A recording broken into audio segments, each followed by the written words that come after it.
విరాట రూప దర్శనం హోలోగ్రామ్ టెక్నాలజీనా లేక దివ్య మాయనా? దివ్య చక్షులు లేకుండా నన్ను చూడలేవు అర్జున. ఇది ఎవరు చెప్పారో మీకు తెలుసా? అదే శ్రీకృష్ణుడు. ఈ మాటలు వినిపించిన సందర్భం భగవద్గీతలోని అత్యంత రహస్యమైన ఘట్టం విరాట రూప దర్శనం సమయంలో. మహాభారత యుద్ధరంగం కురుక్షేత్రం. అర్జునుడు ధర్మ సంకటంలో నిలిచిపోయాడు.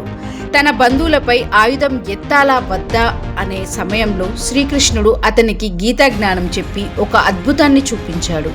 అది సాధారణ రూపం కాదు, అది విరాట రూపం. అర్జునుడు చూసిందేమిటంటే కృష్ణుడి శరీరంలోనే అన్ని లోకాలు, అన్ని దేవతలు, సూర్యచంద్రులు, అనేక నక్షత్ర గణాలు కనిపించాయి.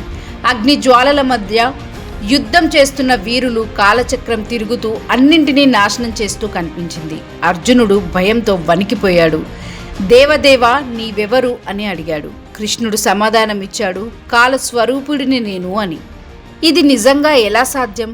ఒక మనిషి రూపంలో మొత్తం విశ్వం ఎలా కనిపిస్తుంది? ఈ రోజుల్లో మనం చూస్తున్న హోలోగ్రామ్ టెక్నాలజీ గుర్తుందా?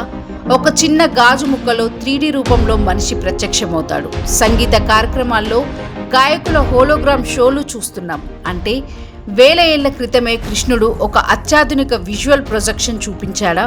అది దైవశక్తి రూపమా లేక భవిష్యత్ టెక్నాలజీ జ్ఞానమా? కొంతమంది శాస్త్రవేత్తలు అంటున్నారు, మన పురాణాల్లో చెప్పబడిన దివ్య చక్షువులు అంటే ఒక రకమైన ఎన్హాన్స్డ్ విజన్ టెక్నాలజీ కావచ్చని, అర్జునుడికి ప్రత్యేకమైన దృశ్యశక్తి ఇచ్చి మల్టీ డైమెన్షనల్ విజువల్ చూపించాడేమో అని అంటారు. కానీ భక్తుల అభిప్రాయమే వేరు. అది టెక్నాలజీ కాదు, అది పరమాత్మ తత్వం అని. విరాట రూపం అంటే విశ్వమంతా ఒకే శక్తి అని చూపించిన దివ్య దర్శనం.